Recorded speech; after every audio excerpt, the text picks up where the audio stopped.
ఇక next Bejagam Venkatesh from Siddipet.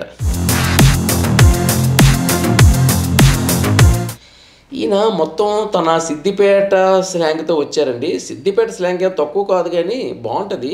But మరి కొంత స్లమ్ స్లాంగ్ ఉపయోగిస్తూ రావడం జరిగింది. అది విని వెంటనే అట్రాక్టివ్గా లేదు. ఇతను బిగ్ బాస్ రూమ్లో ఫిట్ అవ్వడు అనేది ఆ జడ్జిలకే కాదు, చూసి ఆడియన్కి కూడా అలా అనిపిస్తుంది.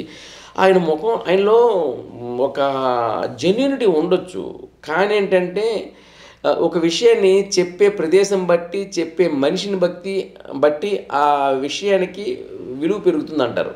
అలా చెప్పే ప్రదేశం బిగ్ బాస్ అయినప్పటికీ ఆ విషయాన్ని చెప్పగలిగిన మనిషి ఇతను కాదు అనేలా అనిపిస్తున్నాడు. కాబట్టి ఏంటంటే ఇతను ఆకట్టుకోలేకపోయాడు తన మాటలతో కానీ, తన యాక్టింగ్తో కానీ, తన జోక్స్తో కానీ. అంటే పల్లెటూరు వాళ్ళు కూడా వస్తారు, వాళ్ళ జోక్స్ వాళ్ళ స్లాంగ్తో చాలామందిని ఆకట్టుకుంటారు. బట్ ఇతను అలా ఆకట్టుకోలేకపోయాడు. నాదొక యూనిక్ స్టైల్ అన్నాడు కానీ యూనిక్ స్టైల్ కనిపించలేదు. ఆయన సూటు బూట్ వేసుకున్నాడు, కామన్గానే ఉన్నాడు. అది యూనిక్ స్టైల్ ఎక్కడైందో నాకు అర్థం కావట్లేదు.